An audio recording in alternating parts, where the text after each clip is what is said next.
the flag of the United States of America, and to the republic for which it stands, one nation, under God, indivisible, with liberty and justice for all. Call the roll. Baker. Here. Bell. Here. Eaton here. Hoskins. Here. O'Connor. Here. Randalls. Ross. Here. Slade. Here. President Lanier. Present. We have an agenda before us. Can I get a motion to approve the agenda? Motion to approve the agenda. For it? For. All in favor? Aye. All opposed, same sign. Great, we have an agenda. We're going to get right into it. We have a full agenda, so we'll get started right into celebrations. Madam Superintendent. Good evening, President Lanier, members of the board. I would like to start with John Himholt. He is going to ask the Kent County Prevention Coalition to join him. Madam President, members of the board, Superintendent Neal, thank you for the opportunity. These are faces that are not new to the board. They've been here before, in fact, about a year ago. Ms. Shannon Cohen and Denise Herbert from the Kent County Prevention Coalition, and they have been doing remarkable work with our students and have a big event coming up that's going to showcase some of the talent. And without further ado, I'll turn it over and they can tell you more. Wonderful. Thank you, Superintendent Weatherall Neal and President Lanier, members of the board. It's good to be back before you. Last summer, we participated in developing a module enhancement for the health classes of Grand Rapids Public Schools. It was approved by the Curriculum Review Board, and this year we've been piloting that. So we have two celebrations to share in part of that. The Kent County Prevention Coalition, one of the projects that we spearhead here in the community is the Above the Influence Kent County Initiative, and that initiative empowers young people to live above negative influences, especially drugs and alcohol. And so one of the things we're excited about is that through our work with Grand Rapids Public Schools, we have been selected as a model community nationwide. So we're one of 11 communities nationwide that have been selected as a model community by the White House Office of National Drug Control Policy. And in partnership with that, they sponsored a contest recently where they wanted to partner with local communities to develop above the influence billboards that were created by youth in select communities. And they were only going to select 2 communities nationwide. I'm excited to tell you that 3 of our youth were finalists. Central and Union students were finalists, and we were selected. And so I'm going to, we're excited about that. Great.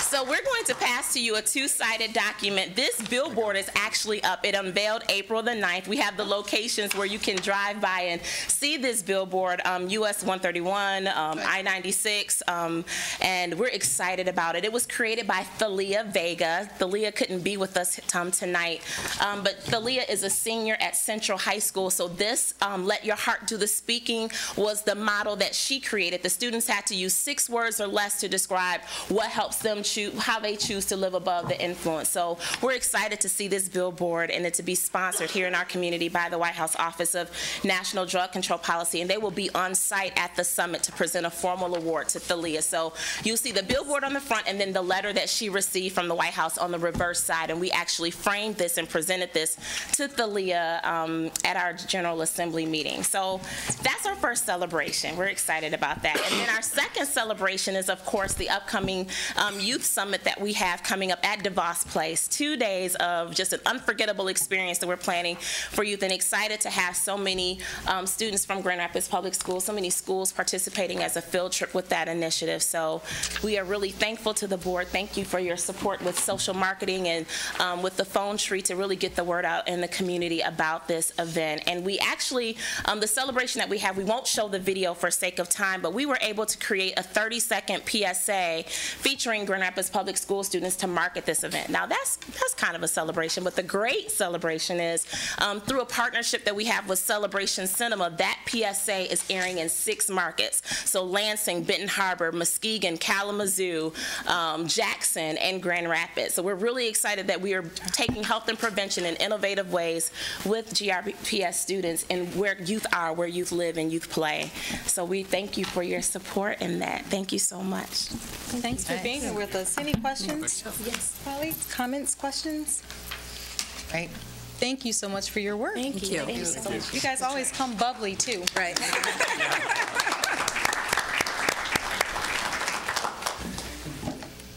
Next, I would like Ron Gorman to come up.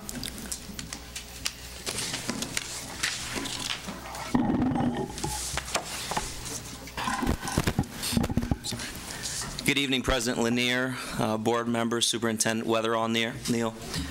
Tonight I have the pleasure of bringing 2 colleagues with me. One, Mr. Rodney Lewis, who's the building principal at Ottawa Hills High School. Mr. Lewis. And next, Ms. Bobby Jo Kenyon, who is a teacher, a science teacher at Ottawa Hills High School. I had the privilege of seeing Ms. Kenyon in action at an Ottawa Hills High School governance board. She presented data about her classes, and she addressed 2 specific areas. And I was just taken aback of how much hard work I saw put into her presentation. She addressed 2 specific areas with students, one around the formative assessment piece, and secondly, one around the attendance piece. And a couple of weeks after that presentation, I was told that we had a teacher in our school district who is a finalist for the Michigan Teacher of the Year Award. And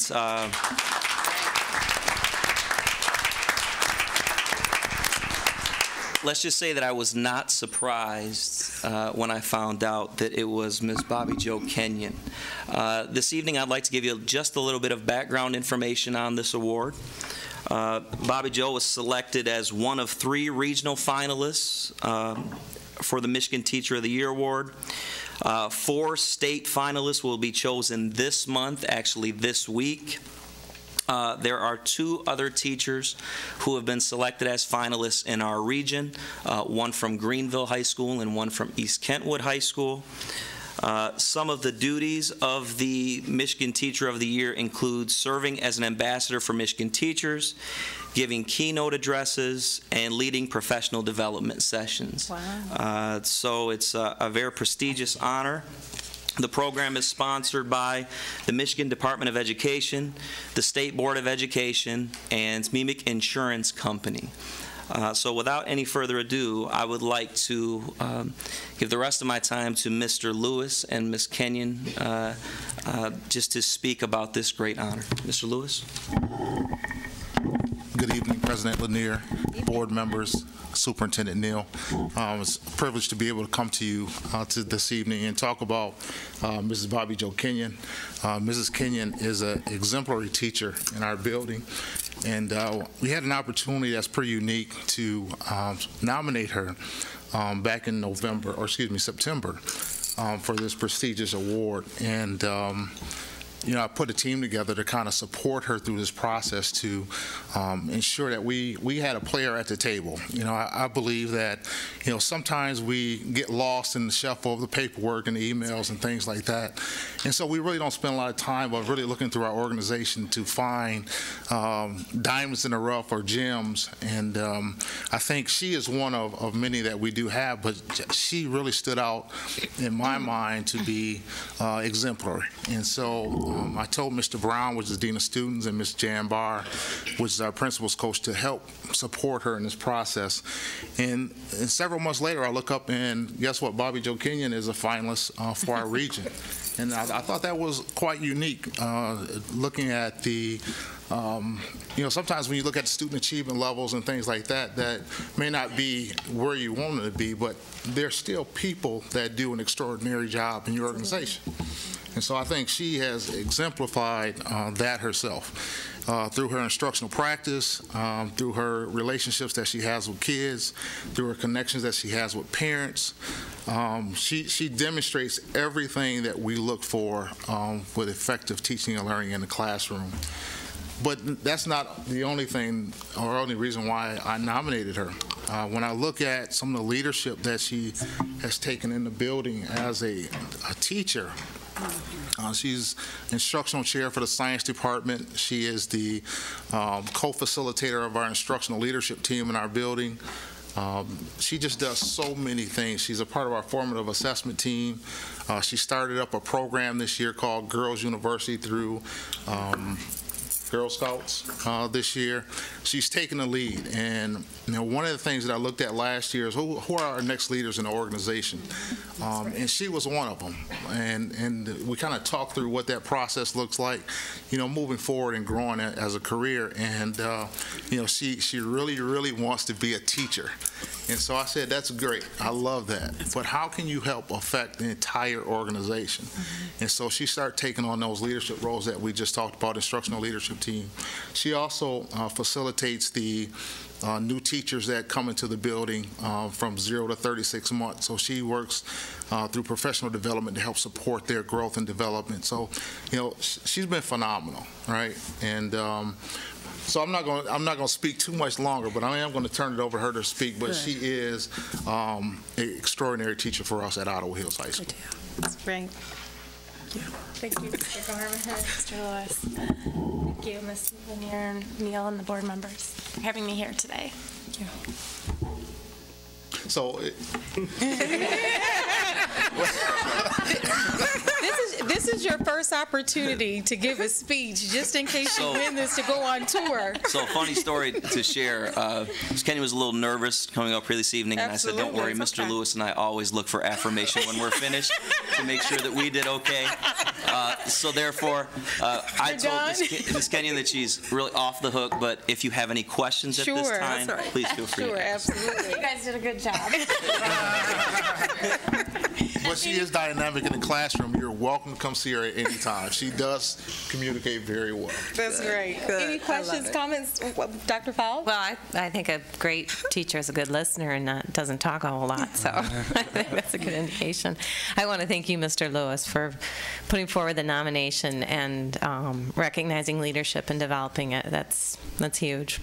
And I'm wondering when you have time for anything outside of everything you're doing, but Not a lot at all. But Mr. Lewis has really pushed me toward that more of the leadership role and kind of got me out of my comfort zone, and I really thank him for that, and has made a big difference. And I feel like I have more of an influence than just my own classroom, but spreading it among the other classrooms and working with Grand Rapids. I've been here 16 years with Grand Rapids, all my teaching, and I just love it, and I love the inner city. And that was the big part that I had talked about. I had a radio interview a couple weeks ago, was just what wonderful teachers we have here in Grand Rapids, and the education is quality education. And one of the things that I did say in my interview is, one of the big things that hit me was when I had a parent that said, well, my child must be failing in these classes because you guys must not be good teachers. You're in Grand Rapids. If you were good teachers, you would be in Kentwood or Forest Hills or something. And that's part of the word I want to get out, is there's good teachers everywhere. And we have great teachers in our school system, in our school. And just for more of the community and the parents to realize, we have people that care, and we might work with a different population, but these kids need us, and they need good, high-quality teachers in the classroom. And the way the district has been moving is so positive, and I'm so encouraged by it. And the growth even that I've seen in our building and our classrooms and our teachers moving forward, and the growth they're making and the teaching skills, and it's just wonderful. And I just want the community to know the quality teachers that they have here. It's great. Thank you. Any other questions, comments? wonderful to hear. Absolutely. I actually have I'm going to ask you a question, but I don't want it to for myself. But I do take exception with Dr. Fowle's characterization there, because I think I'm a great teacher, but You certainly Anyway. talk a lot. I'm just thank you. Where you teach at? Walk right into that. I teach at Ferris State University. There's some distinguished visitors from Ferris State, some emerging teachers sitting right behind you. So why is it that you are such a strong advocate for teaching in Grand Rapids Public Schools? I'd like to hear, and partly I'm asking you that so the people behind you can hear you. Well, a big thing that I hear people is writing off a lot of the inner city kids, not seeing them as going to college or their aspirations and goals. And we have had such a push for college. I've definitely seen it at Ottawa. Just, kids are in that frame of mind now. And I have all kinds of students writing me back and contacting me from different colleges. And I just had a med student that was going into med school that just made it contact me. And there's so many avenues and so many great places. And I think a lot of times they write off the kids, just get them through. But there's so much more, and the aspirations that these kids have can't be forgotten. Yeah.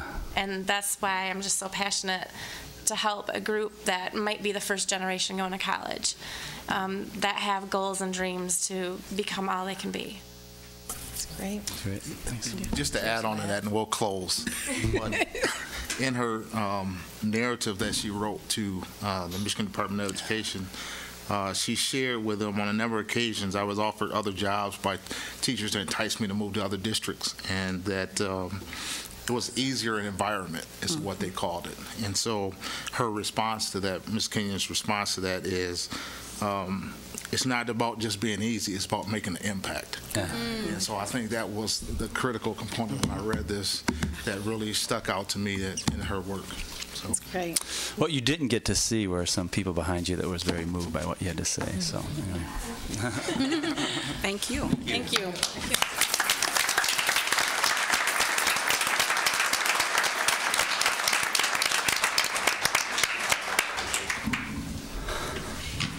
No student representatives. Do we know anything about what's going on with them? I know Evelina's sick. Okay.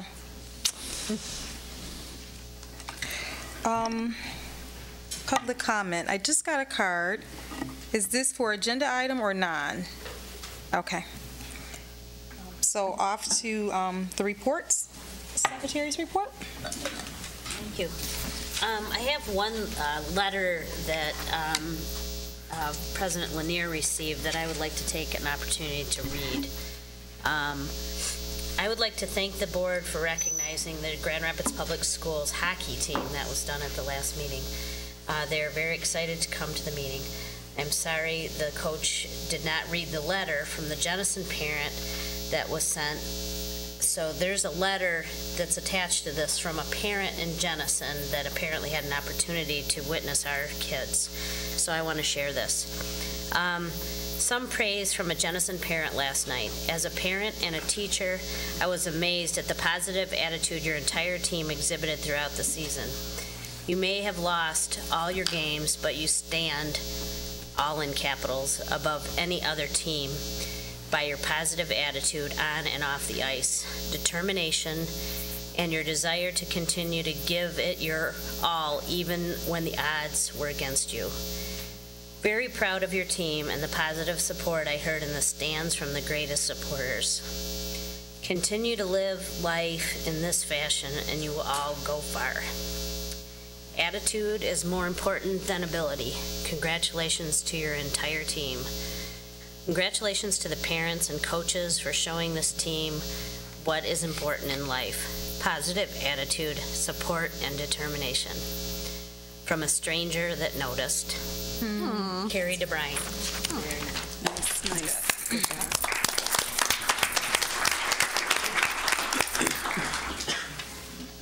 Madam Superintendent, your reports. At this time, I would like to introduce someone that doesn't really need an introduction, so she's going to come up by herself, and that is Mrs. Susan Hartwell. Thank you.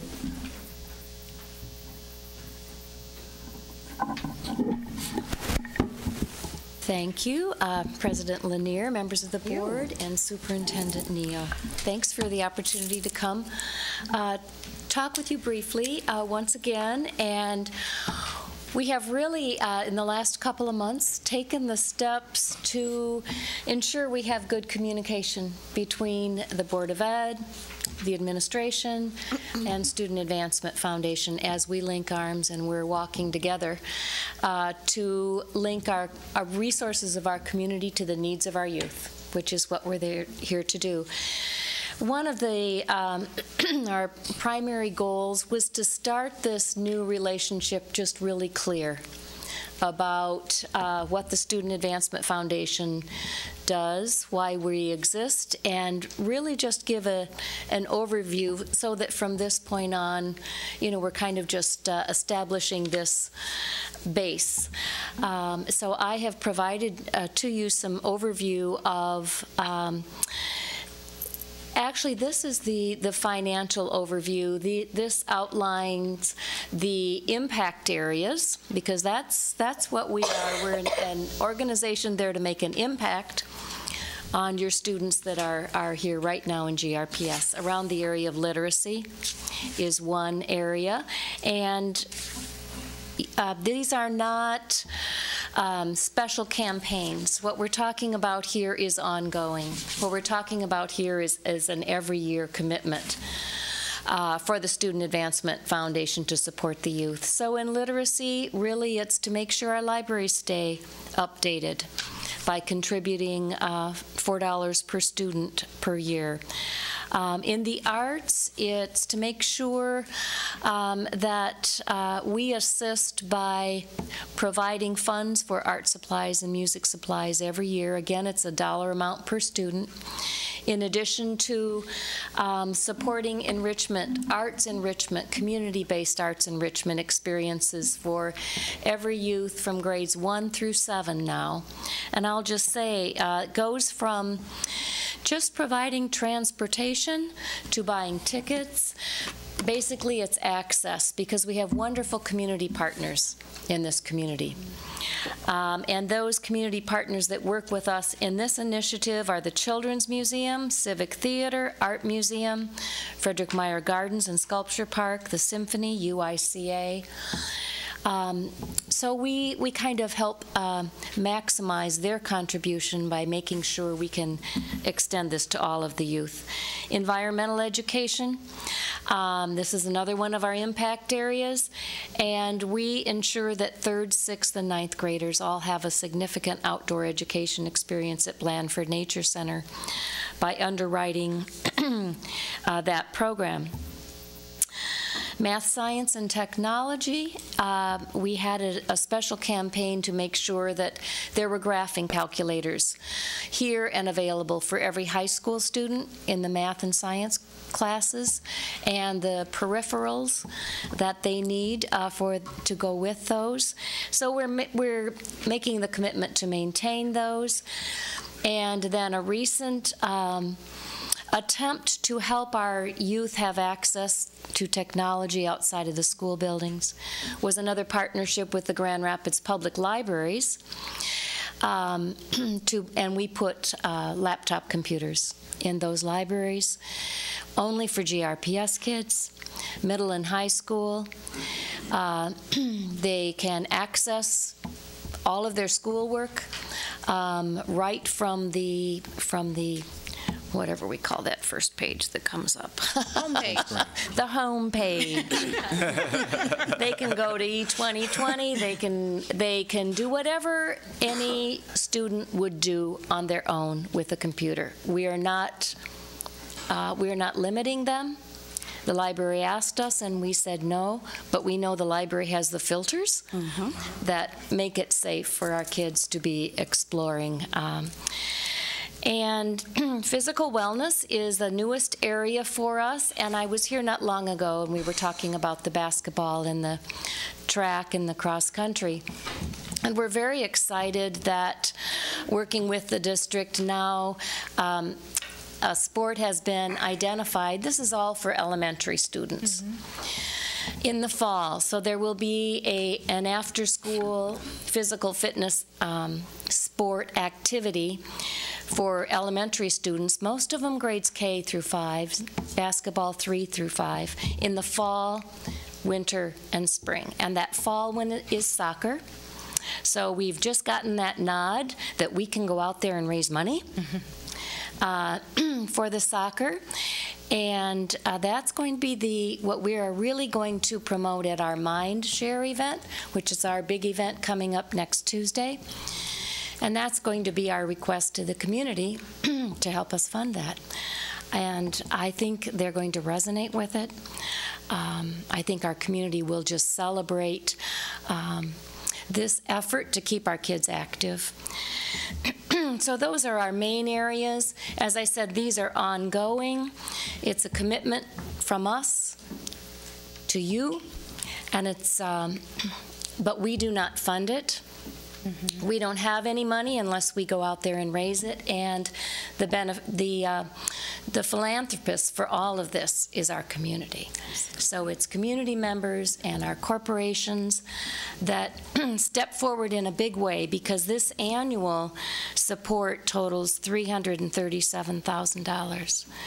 And that's quite amazing that it's coming all local money from our citizens in support of our students. So we're pleased, very pleased to walk alongside of you and come speak to you quarterly about what's going on.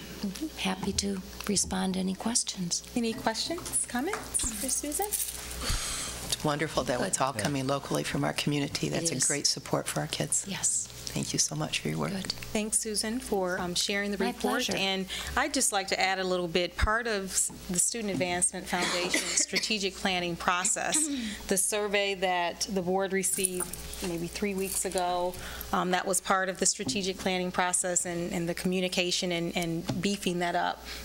Susan and I co-chaired one of their committees for their strategic planning process, and that particular goal was to respond to the relationship for our board and their board, or that organization.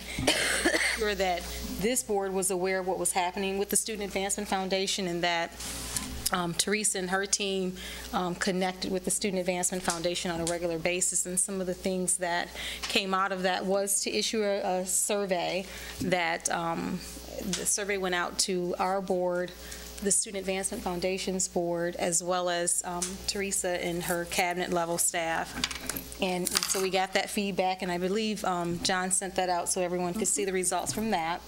And then having Susan attend quarterly, and then obviously she was here last month, maybe, or a couple weeks ago. Last month was last month. To share when there are updates to some of the funding. So it isn't limited to quarterly, but she'll be here at the minimum quarterly. And then she's also participating in some of the principal meetings, the cabinet level meetings, to make sure that the people who are utilizing some of the funds will have a direct connection to the Student Advancement Foundation. So I just wanted to give that update with the work that we're doing with the Student Advancement Foundation. And you also have a board member from the Student Advancement Foundation here. Ms. Lupe Ramos Montigny. So we'd like to just wave at her since she's here this evening. But thank you so much for the hard work that the Student Advancement that they're doing on behalf of all the kids in Grand Rapids Public Schools.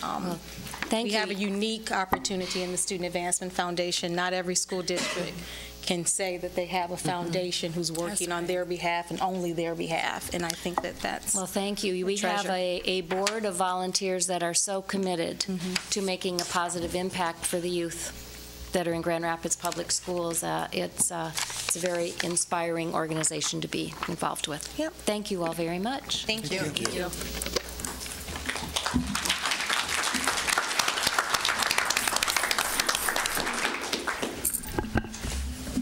Next, I have Julie Davis coming for a donation for Blandford Nature Center.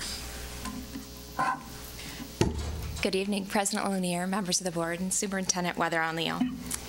Back in November of 2010, we brought to you a new concept for funding the construction of our Blandford Elementary School, utilizing both district and community resources. And this began with a very generous donation from our Wegge Foundation.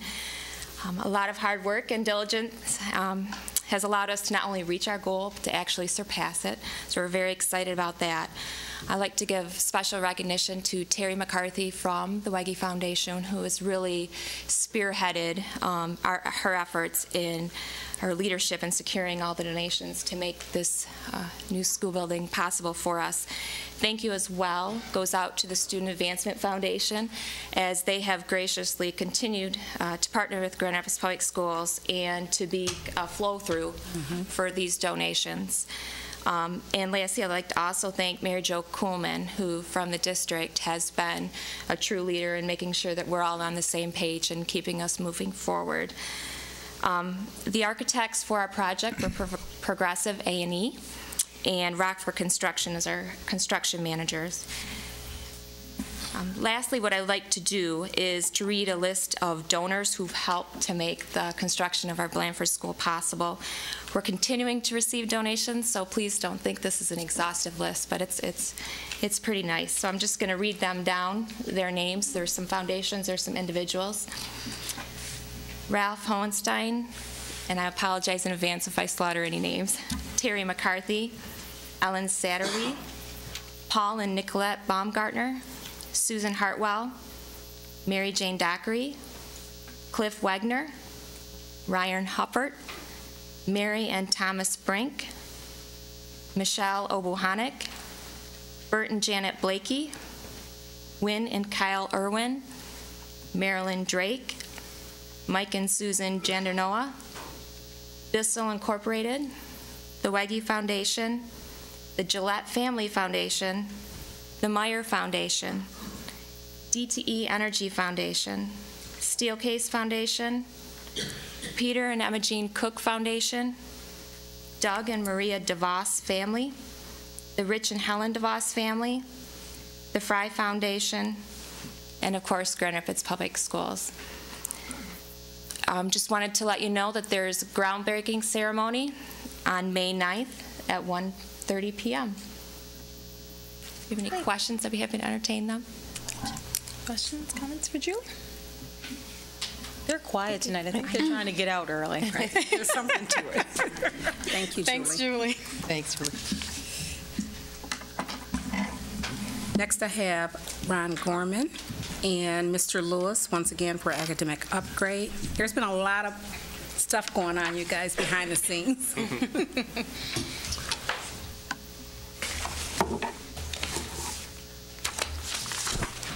I have a very brief introduction from Mr. Lewis this evening. He is here to share about an academic upgrade program that will be happening at Ottawa Hills High School. Essentially, this program takes students wherever they are and upgrades them from an academic standpoint or a grade point average standpoint. Mr. Lewis. Thanks, welcome. Thanks for having me back. This is a little bit about academic upgrade. Last board meeting, you had the opportunity to approve a donation of about $112,000 to support the academic upgrade program. Well, the academic upgrade program began in the year of 2009-2010 school year. So this is actually our third year of its existence. And the program was designed to help support kids from a student achievement perspective. So basically, Mr. Gorman said it pretty well. Taking a kid wherever you are, whatever grade point average you have, wherever grades you have, and making a commitment from the student's perspective and the program perspective to help support those students in the areas of tutoring, in the areas of social skills, in the areas of improving their attendance patterns as well as suspension data. So last year we were able to take about 45 kids to Washington, D.C. To support the trip. 85% of the participants that participated in the program last year were actually rewarded with the trip because they qualified, and that was an outstanding number for us to have 85% of our kids part of the program completed and completed with highest esteem. So with that, we looked for additional partnership with Urban Young Life to support us in this process, and through that we were awarded a donation of $112,000 through that existence, and we're pretty happy and pleased with that. So if you guys have any questions, any additional questions about the program, I'll be welcome to entertain those for you. Before you do, Mr. Lewis, is it okay if we say who the donors are? They've never said that to keep it quiet. They haven't. But I think They haven't. So I will. I think it's nice to at least acknowledge them. They've been so supportive. Yeah, two of the individuals. One was Steve Timman, and the other was Dave Ellis, which is a Ottawa Hills High School graduate. Wow. So, very well respected in the community. Nice. And they were very open and to providing this gift to help support young people. Okay. Dr. Andrews? I'm not familiar with the program, so is it for students that are in some sort of need help, or you can have a 3.5 and you want to boost it, and so you're just looking to improve yourself in any? 3.99. Yeah. Okay. And we'll take you from wherever you are. You can have a 0.00, and we'll take you where you are. The goal here is to get young people committed around something so that they can make growth and gains in themselves and be committed with their efforts. Great program. Reverend I Haskins? might add also Mr. Timian and Mr. Ellens, they do quite a bit in the community for our students, but they don't look for the fanfare. But it is good to mention that they some of the things that they've done, but they've done a lot more than that. But we do appreciate those guys. Absolutely, every day. Any other questions, comments? Thank you. Thank you. I have one last report, and that is the Senior Day. Many of you know that the seniors at Creston High School really challenged me with because of all of the changes. They were really upset with all of the changes that they've been through during the past 4 years. And they asked me if I would agree to let them have a skip day. And I told them absolutely. But the skip day would be with me. Right. I've never skipped a day in my life. So we did put together a senior skip day. And I'd like to share with you what we did. So Mel Atkins and his team. I just said, yeah. They actually booed me when I came up to the microphone. President Lanier, with the superintendent. members of the board, and Superintendent Neal. Good evening. You put it perfectly. It did draw out of that single conversation with Crescent students coming up to Superintendent Neal asking her that. So that thought grew into what happened March 28th, which was truly amazing. Yes. I wish they would have had the conversation earlier in the school year, but they didn't. It was a lot of pressure. I know, but one thing I learned with this trade-off is we have a truly amazing team. And so what happened was that we have a lot of individuals to help support, but it wouldn't have happened without these three individuals behind me. So I'm going to introduce to you Emmanuel Armstrong, Jennifer Bailey, and Natasha Neal. And they were, I mean, it was amazing what they pulled off in a few short weeks. And the only thing I said for them, I said, is someone capturing notes? Because I think this is the first annual. So you know, it's going to grow and grow, but I was proud of it. The students won't forget it, and I definitely appreciate everything you did. So, thank you. One up.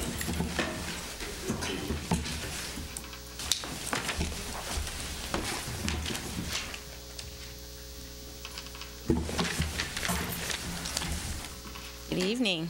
Good evening. Good evening.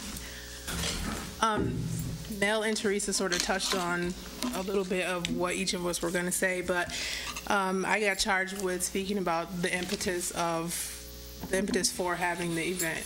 Teresa went and spoke with a group of students from GRPS, and they were upset with GRPS and with her. She brought them donuts. I did.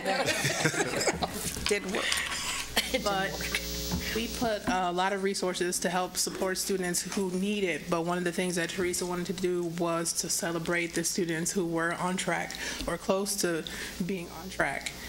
So she wanted to be a celebratory event and informational at the same time. We had about 3 weeks to put it together. She said, "This is what I want, make it happen."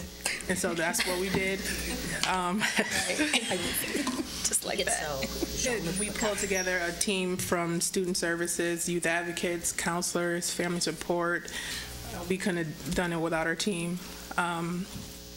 we're looking forward to doing it again next year. We learned a lot, but the students enjoyed it, we enjoyed it, and we're looking forward to it for next year. Great.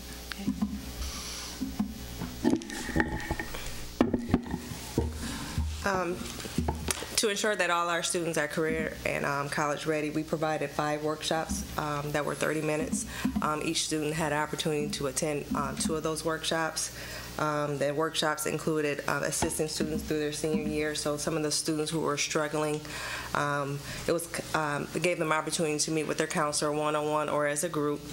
They discussed their credits, their progress to graduation, support options out there for them, credit recovery, unit recovery, Saturday school, tutoring opportunities for them. That was one workshop. Another workshop, oh, by the way, that was done by our high school counselors. Another workshop was paying for school, discussing financial aid options, the FAFSA, scholarships, grants, and that was done by 2 of our counselors, Christy Bonilla and Danielle Ralston. And then we had another one on first day of college, staying safe away from home. That was presented by Larry Johnson to discuss life after high school, how to be safe and make good choices. Another one was selling yourself. That was presented by Jamie Gordon, talking about selling yourself to an employee, resume building, how to do a cover letter, interviewing tips, and how to maintain that job once you receive that job. And lastly, we had another workshop, So College Isn't For You. So we had different branches of the military, and also we had a representative from GRCC, Sarah Hill, discuss non-degree options. So we did, besides that, we provided, and I have a folder for each one of you, a folder with some information so students could refer back to on different financial aid options, about senioritis, checklists for what to take to college and so forth. We presented each student with a backpack, and I brought a sample of the backpack that included a dictionary, a notebook, pencils, pens, and so forth, and also we provided a t-shirt. Good evening. And so I'm going to talk briefly about some of the comments that the students said. And my first one was the senior skip day. So the superintendent has already talked about that.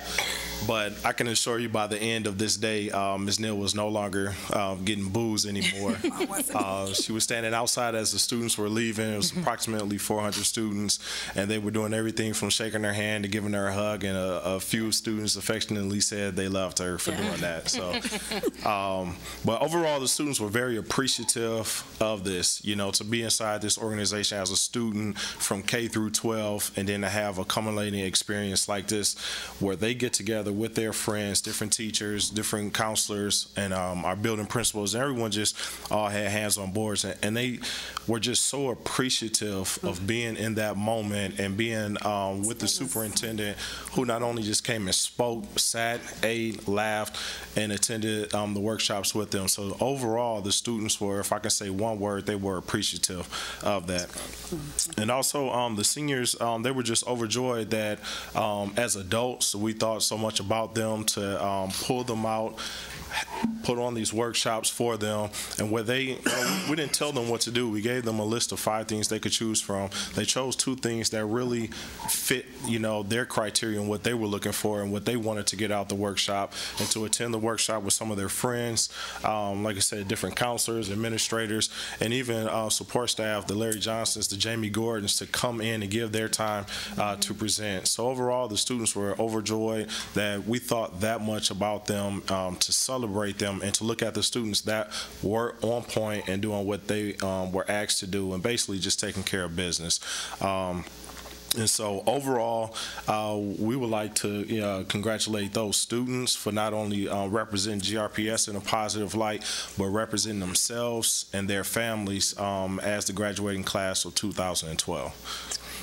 And so that's all I have. We did come bearing gifts. We have some T-shirts from the event that was sponsored by Rockford Construction. We also want to recognize Miss Kathleen, I can't remember her last name, from the Kroc Center, but they were just excellent. They rolled out the red carpet for us, and so there are a few other people that we're still in communication to thank.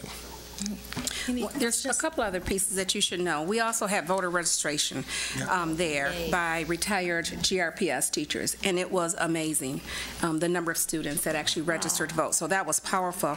And then one last piece is we had students modeling cap and gowns. That's right. Yeah. And you think they were happy with me. When they saw the cap and gown, it was over. So it was a great event. And I put a lot of pressure on this team right here, and Mel, and I do want to thank you for all the hours that you put into this.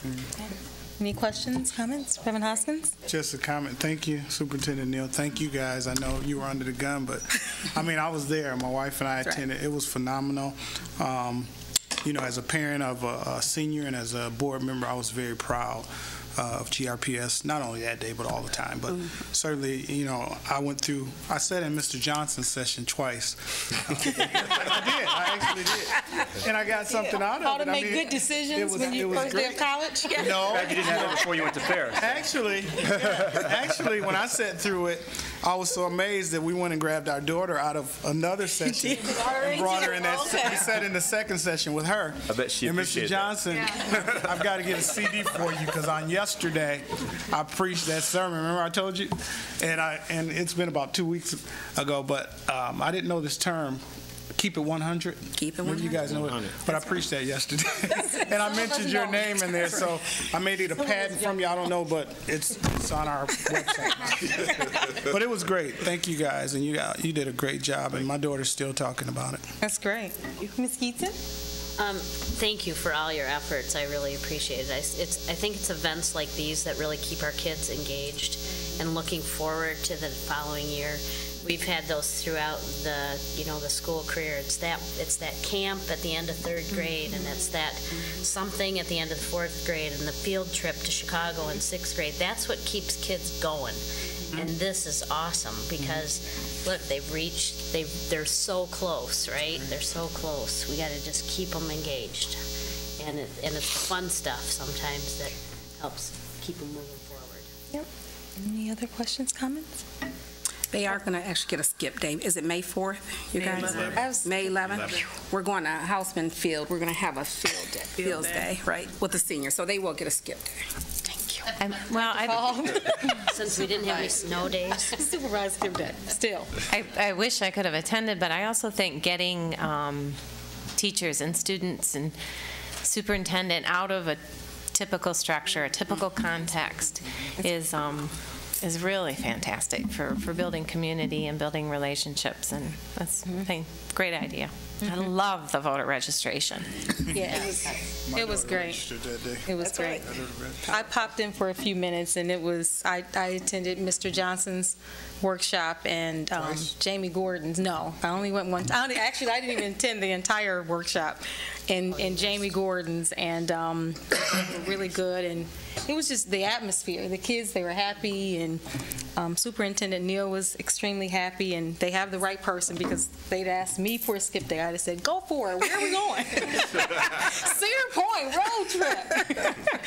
So, because obviously I skipped senior skip day a couple times for senior skip day, even when I wasn't a senior. But anyway, and Teresa hadn't, so that's a good thing. Thank you all for absolutely. Thank you all for. I mean, it was well organized. I just couldn't believe how organized it was. I was there during the transition, and maybe to you guys, you were freaking out like this is horrible. But for me, I was there during the transition, and it was so smooth. You know, from one session to the next, and people disappeared. They went into wherever they were going, and it was so. You know, obviously you guys are really close to it, so you're probably like. You know, it was a disaster, but it was well organized. You can tell you spent a lot of time putting that together, so thank you. Thank you. Thank you. Good job. Thanks. Thank you. Thank you. Already had power. She's such a girl. Oh my gosh, she picked her color. Thank you. Even have our names on them. I was there. Fat boy. Thanks, sir. Okay. Fat boy side. Thanks. All the logos, too. Thank you. And everybody's on here. Everybody, yeah, isn't that nice? I thought that was nice too. All the logos were on there. That was key, especially the smaller schools. You know, those logos were on there too. That was good. And you know, people were concerned, are you going to bring all of these students across the district together at one time? It's like, absolutely we are. And it was great for the students to come together as one district. So. A lot of them knew one another from elementary. Then even those that didn't, it was good today. And thanks for feeding my other daughter. I didn't have to feed her that day. No, really, I have a senior at Grand Valley, and she's doing her internship at the Kroc Center, and she was there. So she's really tiny though, and someone said, "Hey, that little girl should come back." I'm like, she's a grown up. She's just a grown up. Yeah. Right. Okay, so we're on to our action items. We have 4. We'll get started with the first one, which is reviewing of policy 1030. Madam President, could I make some maybe opening remarks regarding these? They're all interrelated, and then just kind of give a little context and background before we begin discussion. Well, before us tonight are 3 action items, 3 policy changes, and a resolution. All come as a result of Public Act 233, which is changes to school elections to November of even years. It was signed by the governor on November 28th and became effective as of January 1st this year. A little background. Right now, there's 550 schools in the state of Michigan. The election cycles for each of those districts varies from May elections to August elections to November elections to odd years to even years to every year. And the thinking of the drafters of this law was that, you know, an average election costs a school district, when there's nothing else on the ballot, between $25,000 and $50,000. If there's something else on the ballot, say a millage in our case in May, that's typically the only thing that's on the ballot in May. You know, it could just be $5,000 to $10,000 extra to add the election. Additional reasons they decided to do this was to increase the voter participation. Typically in a May election for us, voter turnout is somewhere in the 10% range, give or take, you know, 2 or 3%, whereas a November election is typically 55, 56%. Arguments against as to why that, you know, this wasn't a good idea is it's a loss of local control, for number one. You know, we as a school district should be able to decide what's best for us. However, the legislature did dictate that this is what we must do. You know, as school board members, this is going to be an even year cycle election with a governor or a president or a congressman, a senator, your state legislatures. You know, we're school board members, so we're going to be at the bottom. And you know, the election noise, we're going to maybe get lost in the shuffle. So the factors that really come to face GRPS are, do we go to a 4-year term or a 6-year term? As it stands now, we are all on a 4-year rotation for our election cycles.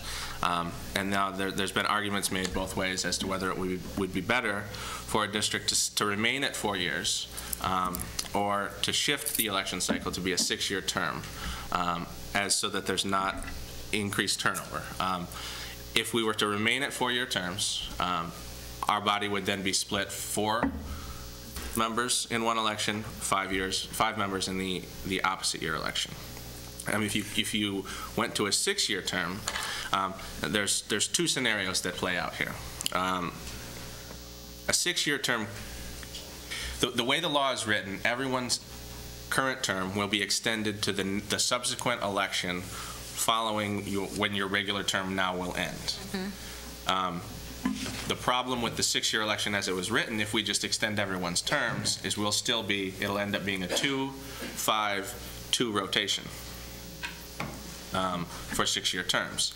Now there's a way to counteract that, but it will require not only this body changing its bylaws, it will require an incarnation of a subsequent body altering the terms so that you can get everyone on an even rotation. So you can have 3 board members potentially up every 2 years. So we would have to create 4-year terms for some board members currently, some extent to 6, and it's going to take it would take quite a rewrite of our bylaws. The ad hoc policy committee was charged with analyzing all the rationale here and determining what they thought was the best course of action. The policy committee consists of me, Dr. Faub, and Reverend Hoskins, and our recommendation to this body would be to remain at 4-year terms. Unanimous decision to stay at 4-year terms for the election cycle. The policies that you see before you tonight, at least the 3 policy changes, relate to just changing a couple of words as we already on 4-year terms. The law itself takes care of all the necessary extensions. All we have to do is change when our officer elections are held. The resolution that's before you this evening will need to be passed regardless of the decision of the board to go to 4-year or 6-year terms, and that will just extend current officers until the January election cycle when board members would turn over and the new board members would take office. Any questions? Ms. Geetson? I've expressed this to the committee, and I still have grave concern about the 4 or 5 board turnover. I just think it's an immense amount of new people on a board all at once. The learning curve for this service is huge, and you cannot really be effective on this board right out the chute. It takes some time, and if you have 5 members leaving the board all at once, there's not very many people left to kind of carry the rest of those folks along. And that, to me, puts a big burden not only on the new people, but puts a huge burden on the people that remain to try to get people up to speed. And I think it really does a disservice to the administrative staff, because they spend a lot of time educating a lot of people. And so that's still, I understand what you're saying about we'd have to have several phases to get this fixed, but. Well, in discussing this, it really comes down between balancing accountability and stability for the board. It's unfortunate that we got put into a circumstance where we have to make this decision, because I think the course that we are on as current works just fine, and it allows for stability, it allows for accountability. There's a potential that new board members could get elected every year. In looking at the stability factor, the 6-year terms if they could be structured in a manner where it becomes 3 per cycle, does provide an opportunity for more stability. However, that does, the opposite to that would be that there's less accountability, because the number 1 priority of a Board of Education is to hire and/or fire a superintendent. And when people are elected to a body, they're charged often to do certain things. They have. You're elected because someone thinks you're going to do something different than maybe what is either there now or the other people that you're running against. And a 4-year cycle, I think, can provide more accountability to the electorate. Whether that's a good thing or a bad thing is sort of to be determined. But it also, it could take longer to make changes that maybe the electorate wants to see done if we go to a 6-year cycle, because there would only be the potential that 3 board members could be up every 2 years. Ms. Slade, I just have a question, if I can just jump in. Do you know why they chose even years versus odd? I get the whole getting everyone in one election cycle and all of that, but why did they choose? We actually originally I don't want to say lobbied. We tried to put the word out there that maybe they should allow us to do November odd years. Because there's already, the city commission, there's other elections on the ballot in the odd year cycles, and it would allow for maybe less noise on the ballot to say, but there was really no stomach for that anywhere. So we don't know what the rationale was for money? It was cost savings.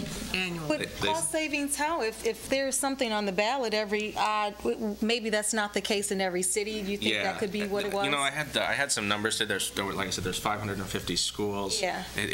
It was all over the place. The predominant number of them were, I think it was 310 or something like that, were similar to us, where we had a May election every year. There was only 51 districts, I believe, that were already on November even years. There was like 30 that were November odd years. And they just wanted to streamline the process so that there's, and there's an argument to be made for the, when you're in a May election and only 10% of the population votes, and you're the only thing on the ballot, the people that are voting in that election are paying attention, or you wouldn't go vote in a May election. Where now it's certainly going to be a more partisan. We're a nonpartisan body. We're not accountable to any political party. Yet we're going to be on a ballot with very partisan things, and in campaigning for office, we've all done it. I don't know if anyone necessarily likes to do it, but Reynard does. Reynard does. Is she being facetious, or do you really like? Okay, being facetious. Okay, because I'm like, really. When the population is 10% voting in an election, you really you have more of an opportunity to engage the active voter to get your message out. And now it's going to be much more difficult to try to find your audience when 50% of the people, 40% probably having never voted in a school board election, will now be on the ballot. And it's just a really unfortunate circumstance that we've been cast into. Simone? One of my comments, and though it's fairly difficult to serve on a board, and I agree with Ms. Gateson that it is amazing how much time it takes to really get up to speed on what your role is, that you're here to do policy and not to administer. That was difficult for me.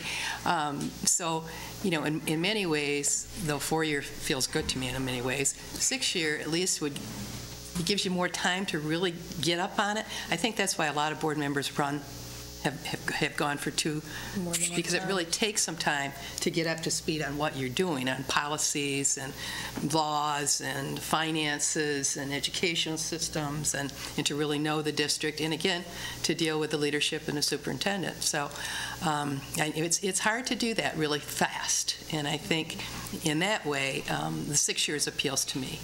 But and we certainly factored that in too in thinking about the stability idea. Like you say, historically speaking, there's always seems to be at least 1 or 2 people who may have been on this board, and then they run for a subsequent election. And in elections, incumbency typically is a benefit. And history's kind of on our side that even if it was 4 or 5 up in a 4-year cycle, the chances are good that at least 1 or 2 of those individuals may seek a second term at the 4-year cycle. So there's not a complete loss of institutional knowledge. In looking at other bodies, elected bodies, whether it be the city commission, the county commission, our state legislature, they seem to function just fine. Well, maybe I shouldn't put it that way. Objection. Nice. They continue on operating regardless of turnover, whether it be a majority or not of that body turning over. I continue on. I don't know how functioning might not be the right word.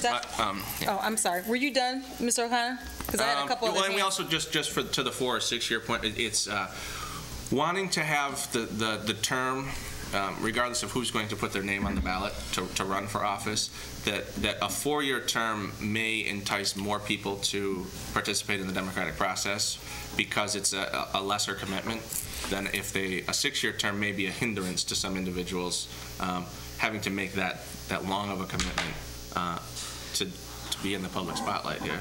And in looking at other districts, there's no hard and fast data as to the number of districts in Michigan right now that have went to this. I've done a lot of reading online. I know there's still a lot of districts struggling with it.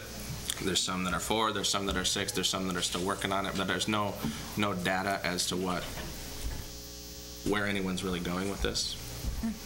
Dr. Baker and then Reverend Hoskins. Well, at one point, unfortunately, we don't get to deliberate whether or not we have these elections in November of even years, even though I'll venture an opinion anyway. I mean, I think that really the only way that savings occurs is if we have fewer elections. And so the fact is that there's an election this May, and somebody has to pay for it. And so the only way that the state, and I think that in a democracy, elections are important. This will be very difficult for anybody, especially people who are running. For all of us, probably none of us had plans of, future elected office, and so we all had to figure out how to knock on doors in April. But having to knock on doors while Romney and Obama supporters are stopping by, and congressional people are stopping by, it's just it's going to be pretty difficult to get our message out. So we're going to go from 15,000 voters to 100,000 voters, and it's going to raise the expense of elections. So anyway, it's going to be very difficult, and I don't think that we're going to get better democracy, and it's going to lead to us being split on these kinds of decisions, which isn't really helpful considering the other things facing school districts. But in terms of this, the length of the term, and so a 6-year term, I mean, I agree there's lots of issues at stake here. 6 years is a long time to convince someone to be committed to this, and I just think that to ask someone, and all of us were considered and were asked, and the length of term, I think, was a very important part of this. I think that it's false to assume that there will necessarily be a turnover of 4 or 5 people every election, because especially with 4-year terms, you might consider a second term more likely than a second 6-year term. And so really, theoretically, there's no guarantee, unless, of course, the public is very disappointed in the current board, to consider that there would be a significant change of 4 or 5 members at that. And so I think I agree with the point is that really what we lose is accountability, is that if there's a real concern that the public feels a need to address, having to elect 3 6-year terms and then wait another 2 years to address that, because people won't get to return to that school board until 2 years later, where they could elect another 3 board members. Secondly, in terms of even the logistics for that, we still have a problem, because we will elect 2 members, the public will elect 2 members in November, and then 2 years later, we would have to, even with 6-year terms, we would have to elect 5 of us, unless we choose to run, and we may be less likely to choose a second term if it's another 6 years. And then we'd have to wait another 2 years and then have some bylaw changes in order to logistically allow for us to eventually get on 3-year cycles. So some of us would, so it's going to be very logistically problematic with the consequence of this. The other thing I think that we could end up with as a result of this length of time is that we could end up having persons being more likely to not complete their full term, and then to have the board end up electing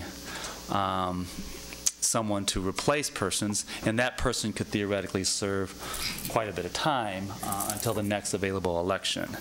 And so in none of those scenarios do we actually create the accountability that you all are we're seeking with this original decision. So I think that really staying to 4 years, and again, the only issue, as Ms. Geetson suggests, the possibility of having a lot of new people is if there is a full changeover at that time, which isn't guaranteed with this process, and ends up leading to the possibility.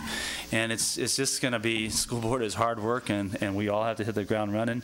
And the fact is that, I mean, I would say that the 2 new school board members this year and the 2 new school board members last year and the 3 new school board members we had the year before had to hit the ground running. And we got hit pretty quickly with a lot of pretty heavy decisions that we had to get to work on. And there wasn't really much time, and it's unfortunate, but in this climate, we got to work really hard, really fast, and hope that we're making the right decisions. And I think that 4-year terms at least allows us, it seems a lot more manageable, and I think it also seems more, it provides a lot more accountability. So I would advocate for staying with the 4-year terms. Reverend Hoskins? Oh, yeah. I'm on the committee, and, I was leaning towards the 4-year term. I talked to Chairman O'Connor before the meeting and told him, which way I was leaning now, because this is my 8th year on the board, and 05 or 06, I think we went through the same thing with the legislature. It was one of those years you may know. From 3 or 4-year terms was our issue at that time. But in my 8th year, like I said, I was looking at it from my original decision, or to lean towards a 4-year. I was looking at it, I guess I was saying a selfish way in a sense, because I'm like, man, I don't want to, 4 years long enough each term and those type of things. But then I thought about it after having some conversation with a couple of my colleagues, and then I also thought about this sign that I was privileged to really put out there when I was president of the board. It says, am I doing what is right for our children? You guys can't see it, but that's what it says, trust me. And so as I looked at that, I had to look at, well, I don't want to do 6 years, but then that's a selfish, I'm not saying anyone else is selfish, I'm saying I was looking at it from a selfish point of view, but then I had to say, what's best for the children? I think it's the stability part of it. I really do, when you look at the 6-year terms, and I think that when a person commits themselves, and this is just from my point of view, is nothing against what anyone else has said, I think that a really committed person is going to fill out that commitment, unless something tragic happens, and that's understandable. But if we commit to 4 years or commit to 6 years, those persons that are around this table right now, I think, will adhere to that commitment. So with that in mind, I'm advocating for the 6 years. Mr. Ross? Yeah, I definitely came into this literally on the fence, kind of looking at, pros and cons, and I guess at the end of the day, I had to say right now I'm leaning towards the 6 as well, even though I definitely understand the concerns about the politicization, I guess. I don't know if that's actually a word, if I said it clearly, but you know what I'm saying. I understand what you mean. But I guess as I think about it, from my perspective, I do think that Ms. Geeson's point is definitely valid as far as that getting to understand the process here. But as well, I'm thinking that I think it's really a good thing that someone has a 6-year term and doesn't have to look over their shoulder like a regular politician, so to speak. I think this work is really about true commitment and truly what's in your heart. And if someone is coming into it knowing that it's a 6-year commitment, I think that maybe says something about why they're doing it, as opposed to potentially doing it to appease voters. So that's pretty much really where I am, and that's why I'm there. And so anyway, I just wanted to add my 2 cents. I hadn't said anything, so that's what's up. Dr. Randalls? I think that following up on a couple things, so why is it that we have to wait until 2014 to change that the 5-year, the 5 people would be up? 2, 5, 2, if it went. We don't have to wait till 2014. We could rearrange our bylaws now to set up 4- and 6-year terms to get to the point, but then you would have to amend those terms again. The 4-year terms would have to be amended. I have the cycle somewhere. Sure, how it plays out. You'd have to amend the 4-year terms to get it staggered correctly. I think maybe one election would be a 4-year term and a 6-year term. I think just so you can get everyone on the same rotation. How you would hope to get it to be 3-3-3. So it would take someone around this table knowing that has to happen at that point in time to bring that forward to continue. So you run 2 seats for 6 years and then another split for 2 or 6. Kind of like what you guys did, Kenny, when you pulled a straw literally to determine who. And I think we have until we have till July 27th to submit our plan to the Secretary of State for the election. Is it the city clerk's office, or because I received something from the above plan would need to be submitted to the Secretary of State for approval. This change would need to be made at least 100 days before the November 2012 general election. Secretary of State. Okay. Because they oversee elections for the entire state. They would have to approve it. The clerk would obviously have to be in the loop, but the Secretary of State would have to approve the plan that it's in compliance with the Public Act 233. I had a few more points still. Yeah, and I think, we're all in agreement that this is sort of a bad situation that we're stuck with. And I think either way it goes for 6 years, I'm not going to hold a grudge against anybody in regard to, it's just not a great situation. And this aspect of, trying to have a crystal ball to figure out which election cycle is going to get us our best candidate, 4-year or 6-year. Either way, I think just putting it in the even years in November, the concern about PAC money, different money, people who have agendas, this is going to be a big issue in terms of how to figure out which one is going to be the best way to get a candidate. And the more I mull this over, it makes me think that if you're trying to entice somebody to run in a 4-year term when they may not necessarily really be terribly committed to a school board, maybe putting it out as a 6-year term is where you're going to garner hopefully people who are truly dedicated to moving education along. So I still am on the fence. Dr. Baker? Yeah, just logistically, I want to just figure out in terms of how it's going to go. So I know that, okay, so we for sure have 2 people up in November, and none of the other board members can be up sooner than 2014 because that would shorten board members' terms. No, according to the way the law is written, no terms can be shortened. Okay, so that means that we will for sure have 2 new board members, well, 2 potentially means. Open seats. 2 open seats. 2 open seats. 2 open seats. There'll be 2 open seats in this. No, I don't know. I mean, I've heard rumors that it would make this easy if you would just make an announcement right now, and we would just know. Ms. Geetson? Not being put in that position. Okay, so we will for sure have an election of 2 seats in November, right? Mm-hmm. And those persons would be either elected for 4 years or 6 years. 6 years. Okay, that we would decide tonight. Then we would for sure have to have 5 people up for election in 2014. Mm-hmm. Okay, so and then those persons at that time would be, if they're elected for 6-year terms, we would then have to amend our policy later to short.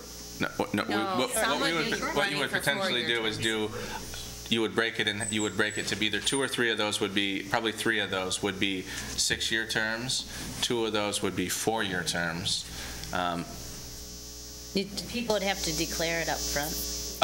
What would most likely happen would be when you file, you would have to file as you're running for one of the 4-year terms or you're running for one of the 6-year terms. And then they have 2 different sections on the ballot. There'd be 2 different sections on the ballot, and then those 4-year terms would have to get served out until you can get the rotation to the point where. Okay, so then in 2014, we would elect 5 new. Well, we would elect 5 board members, some of whom would serve 4.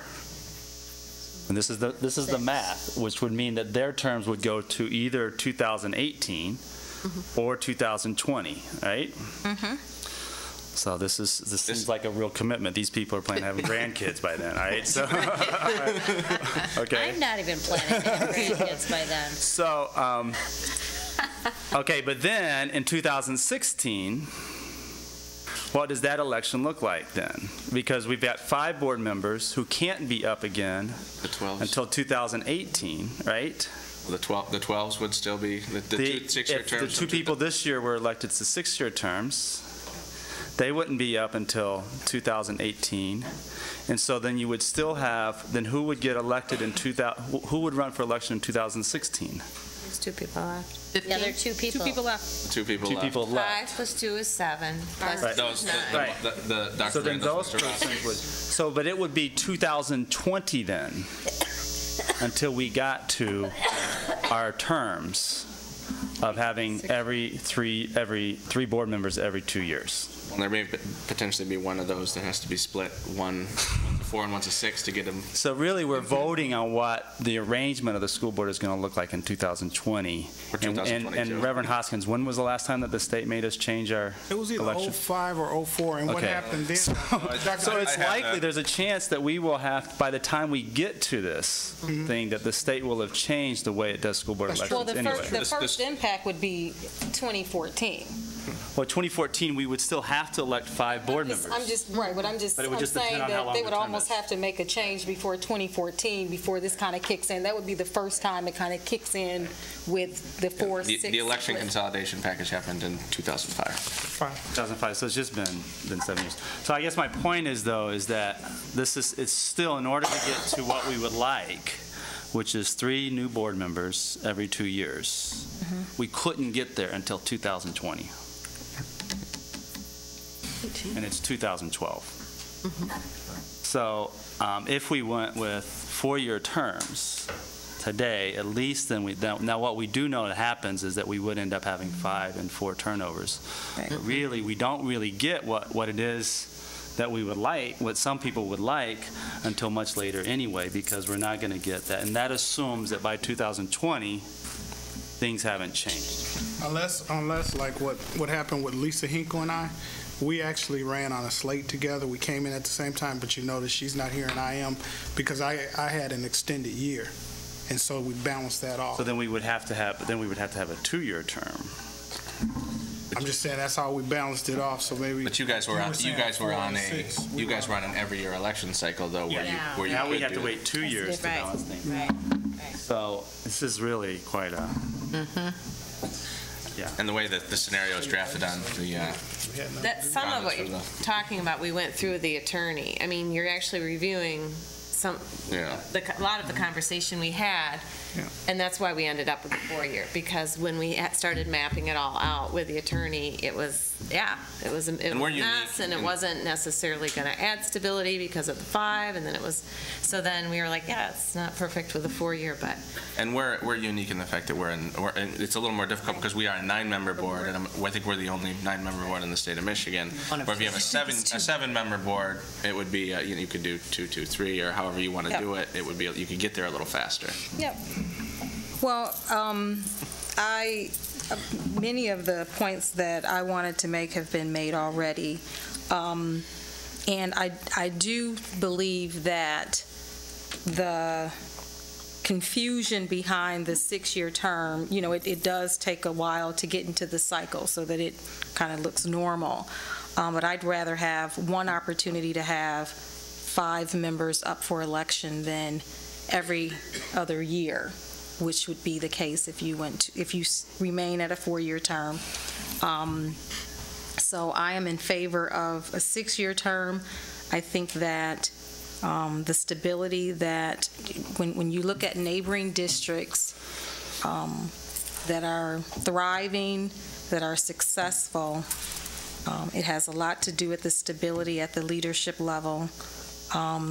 Because the board has the authority to, no matter who's sitting in the superintendent seat, and although I think that, that has, for obvious reasons, will determine the direction of the district, but I believe that a board has the ability to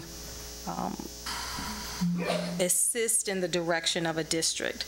And, when I'm sitting here and I'm thinking about the knowledge that board members would have, and I'm looking at Kenny, and I would be the second person sitting on this board with the most historical knowledge because I was appointed in 2007, and that scares the heck out of me because I think about how much I don't know,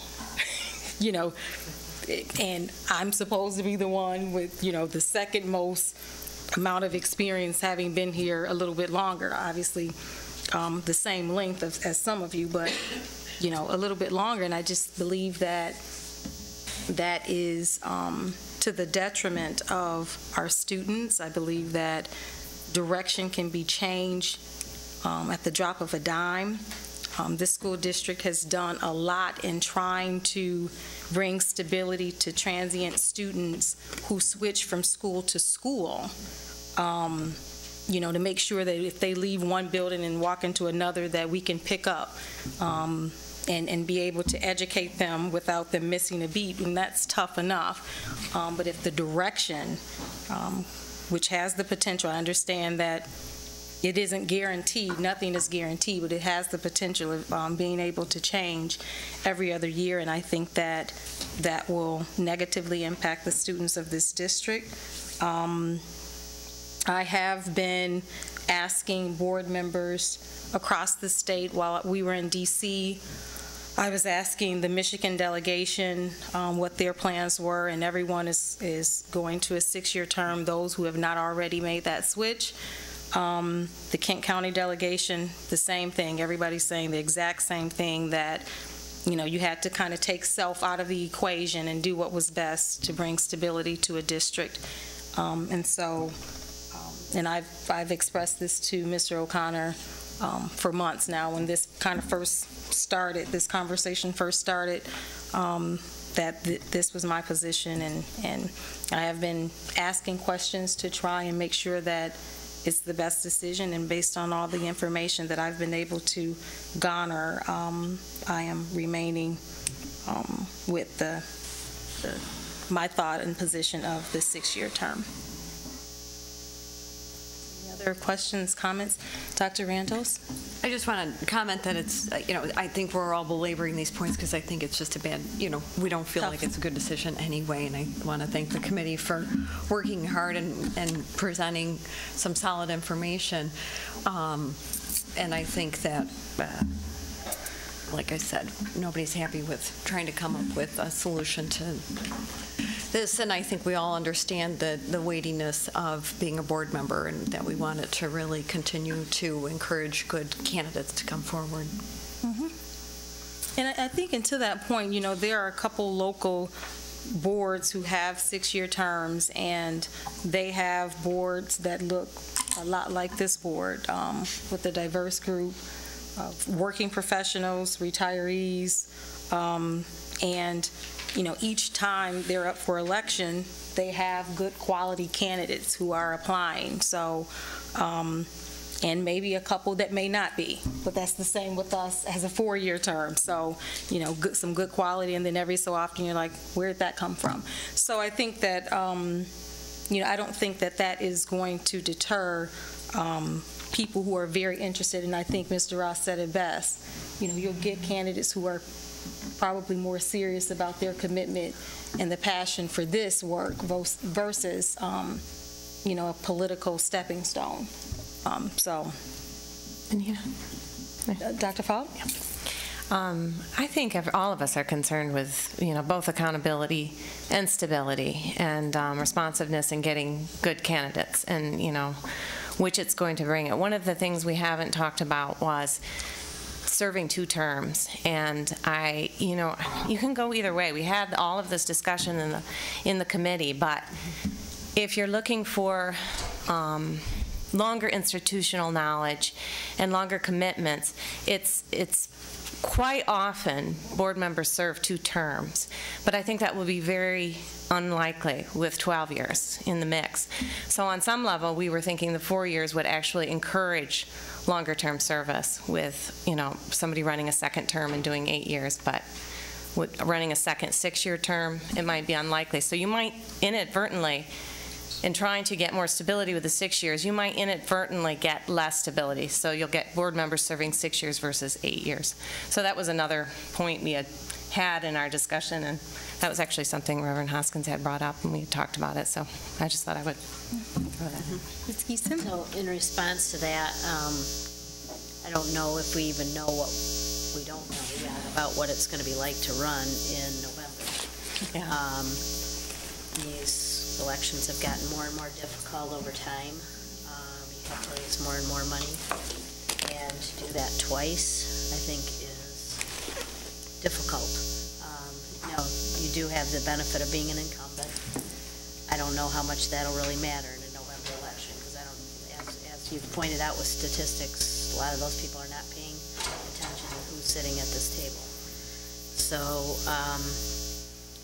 I do have some concerns about the the gravity and taking on, there's two different things that happen to a board member, right? Running and doing the job.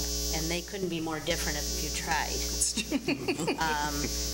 And not everybody who would be a good board member is good at running an election, and maybe vice versa. That's democracy. Yeah. Dr. Baker? Yeah, just one thing. I do think, though,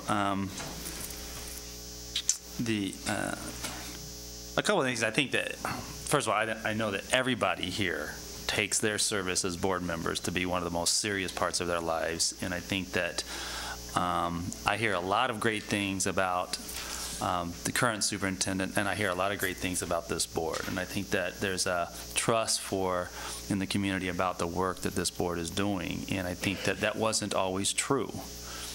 And elections is what created this board, and I think that it's really important to take it. So I don't think that we would get less committed candidates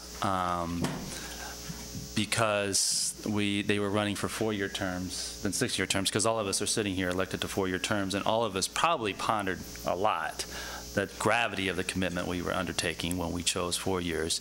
And we might have thought, even though perhaps we understand very seriously where we're at, we might have thought that the task sounded too daunting to consider a 6-year term. And I think that that's really a lot to take into account. And I think that we could have perhaps lost some of us that are here if we would have thought of the possibility of planning on a 6-year commitment, even though all of us are very serious and committed. And so I don't like the characterization that somehow we're not as committed as the people who might choose to run for 6 years. Reverend Hoskins is here in his 8th year, right? Because he chose to run for re-election, and the community supported him when he did so. And I think that it's a very important thing to do that. And then there are some people who are here because the community didn't want to support people who used to be here. And so I think that elections are good, and this allows the opportunity of turnover when the turnover is important. And again, I just think that logistically we don't even get what it is that we'd like to have of those that support the 6 years in terms of creating stability until 2020. It just doesn't really get to where we need to be in terms of that. And again, it is an unfortunate scenario that the state has put us in. So, but anyway, some of us will be here. I ran for a 1-year term, and I get to stay until 2014 somehow. So, so do the math on that one. so. Good timing. Any other questions, comments? So we have the drafts as they're written I guess, as they haven't ever been motioned into discussion. Do we deliberate now?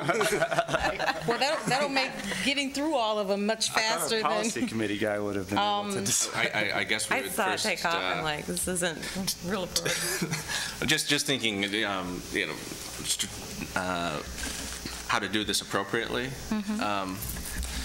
To make these changes, to move these policies into discussion and then try to figure all this out at the table tonight is going to be kind of daunting. I guess maybe we could entertain a motion to send it back to the committee for further review. I don't know how to do this. I think that's a good question. I think maybe perhaps what could be done is there could be some vote of what people prefer, and then that could be, then the body's voice could be taken back. So if that's 4 or 6, I think that's what I meant. and then you change the content, which I don't think there are many changes. Well, not really. Hang on one second. Let me get the policies back up with the notes in them. 1030 would have just changing the first line to 6, if that were the change. If that were the change. If this is a first reading, is voting on it appropriate? We've done that with our other policies. We've made changes the first reading, and then when they've come back, they've had... Second reading, then we vote. So we're not... Because we've even had a legal opinion on one of them that we voted on in first reading. Oh, yeah, it should be. Okay. That's the only one that I'm really seeing, but I think it does warrant having someone to take a closer look at it in between this reading and the let's second. decide whether we want to go to, I guess we'd need to make a motion of how you, I'll let somebody else do that. Can we have a motion, please? The motion would consist of either, switching from the 4 to 6 or remaining at a 4-year term. That's what the motion would need to be. I'll make a motion that we switch from 4 to 6 years for the election cycle. Any support? I'll support that. Now we're open for discussion. I would amend your motion, if you would be so amenable, to create the, to establish a scenario in which 3 board member cycles per election would happen in 2020. So you're saying amend it so that the policy committee could bring the content back. Why didn't you say the motion? Some of it was before. Because I was in favor of a 4-year term, so I'll let somebody else do it. Okay. He's asking you to amend your motion to include sending it back to the policy to come up with what the structure would look like. So that would end up being 3. Okay. Before the second reading. I'll make a motion that the policy committee review the language in order to potentially establish something that gives us the cycle for 6-year terms. 6-year terms with 3 individuals up per election. Does it have to be that? Couldn't maybe multiple options be brought? I mean, because maybe it's 2, 3, I don't know. Does it have to be that? I think to get to that point, it's going to take some... Will end up being 3, 3, and 3? Yes. That's my question. Yes, that's what the intent would be, to figure out how we get it so it can be 3. I think we can still leave it. I mean, you can still bring that. I don't know if that needs to be specified now, though. Right. Okay. Still supporting? Whoever supported Slade, are you supporting that amendment? Amended? Okay. Yep. Now it's open for more discussion. Oh, question. Is there a way to put somebody on an 8-year? Yeah, I think you could do just about anything you wanted. Would that get us to our We're putting you on a lifetime term, Jane. Supreme Court, Are you volunteering? No. It couldn't happen. But I'm just wondering, I don't have time to do the math at this table, but is there a way that it would get to that 20? Potentially. So that's really what we're asking you to do, is go back and figure that out. Figure that all out. All right. Any other discussion? Thank goodness. I got something. Oh, go ahead. The only thing I would say is that the ad hoc committee only needs to do that in 1 meeting, no more. You're saying that's us or the ad hoc committee members? He is a member. I'm a policy member. I only committee want to go to member. 1 more meeting for this. Okay, I'm just simply asking. Getting lazy on me, Kenny. The committed board member. Looking at us. It's like, really? What is that? What's right for the children? Kenny only has to go to 1 more meeting. No, I've been doing this 8 years. I said 1 more meeting for this. Good, Tony. 1 more meeting for this specific policy. Okay, all righty. Okay, any other discussion items? There being none, Madam Secretary, please call the roll. Baker. No. Taub. No. Geetson, yes. Hoskins. Yes. O'Connor. No. Randalls. Can you skip me? Yes. Ross. Yes. Slade. Yes. President Lanier. Yes. Motion carries 6-3. Motion to approve the resolution regarding the officer extensions to January. Well, we have 2 other policies. They're These are all, first reading. they're I all thought- first related to this. So that motion will cover. Did we say all policies, or did we only said, we were saying 1030, but did you? I just captured it as go back and visit the 4 to 6 year term. Okay. Yeah. So include the 3 policies. I just want to make sure that the record is correct.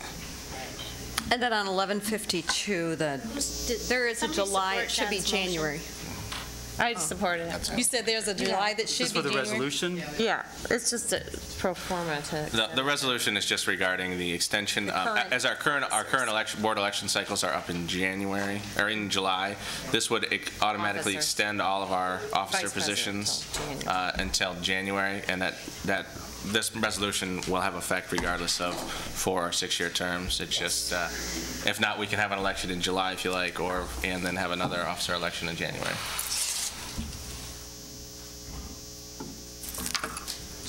You got was that a motion? I made a motion originally. Did we hear support? I support it. Okay. Any other discussion? Confusing. Can I have a clarification? Yeah, sure. Of the motion? The motion is? The motion is to approve the resolution, which is included in your packet. Concerning the officers. Concerning the officers. No. No, it's not a policy, It's just Anita will stay president until January versus Anita and all of us. July. Officers. All Yeah, officers and and committees. Jane and the committees and everything. I just thought it referred to this election of officers and length of term. No, it's not. It's necessary regardless of what. I understand that. Whatever happens. I understand that. It's early on in the packet. It wasn't where the with the other policies. modified policies were, because I was looking for it behind those policies too, Mo, but it's not back there. It was way in the front, I think. Like the public, in the public packet. Any other discussion? Mo, you ready for the vote, or you want to find it first? Yeah, tell me where it is. That's on. I thought I had it. In the front of the packet. Yeah, I think you did. It's Yeah, mine is too hard to get for days. Scrolling, that's right, because it's not in the... It's page 11 of the packet. Page 11. Extension of the terms of the current officers of the Board of Education. Yep. That's what I thought it was. Must either. You're good? Okay. Okay. No, you can call the roll. Okay, are we ready? Baker? Yes. Bell? Yes. Eaton, yes. Hoskins? Yes. O'Connor? Yes. Randalls? Yes. Ross? Yes. Slade? Yes. Yes. Motion Okay, next we have our consent agenda. Motion to approve the consent agenda. Second. Support. All in favor? Aye. No, you have to call the roll. I'm sorry. I'm thinking of the opening for discussion, sorry. Baker? Yes. Bell? Yes. Eaton, yes. Hoskins? Yes. O'Connor? Yes. Randalls? Yes. Ross? Yes. Slade? Yes. Yes. Motion carries 9-0. There are no discussion items. Rep public comment. If you are interested in giving public comment, please complete one of the cards that are on the tables as you enter and exit. Mr. Helder, you're welcome to come down. Just hold them up if you're interested, and someone will grab them and bring them up to us.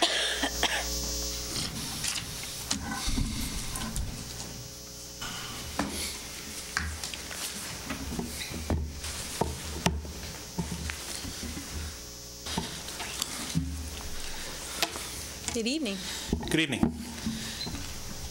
First off, let me just say that I know that some people may not have appreciated the conversation which just took place, but I did. It's good for people to understand what exactly this legislature has caused problem-wise. I know the teachers understand what problems it's caused for them.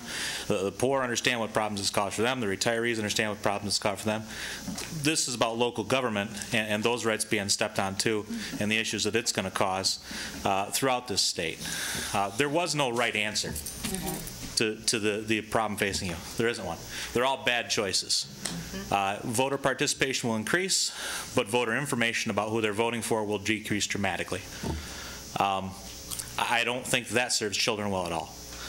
I guess when I look at it with those two options that were discussed, the idea of voting for 5 people at one election and 4 people the next is terrifying.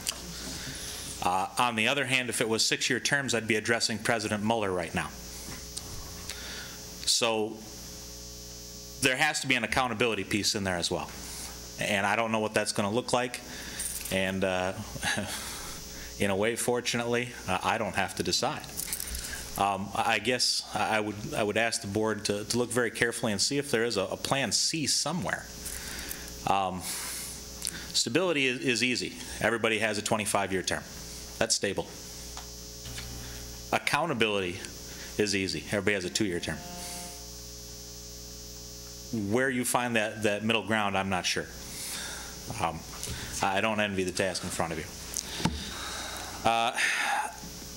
As far as what I had planned on speaking about, the bargaining situation, I think everyone here knows that we're a little behind right now in terms of our bargaining schedule. Nobody's fault in particular or anything, just the way things worked out. The good news is I do feel that we're setting up a good foundation for bargaining in terms of trust and understanding, which should help bargaining move a lot faster. Very recently, Superintendent Neal and I met to discuss the alternative ed calendar. There were 3 issues that I believe had held up some of the voting with that issue. We solved 2 of those 3, just sitting together for about 15 minutes, the money issue and the how does the language have to change issue.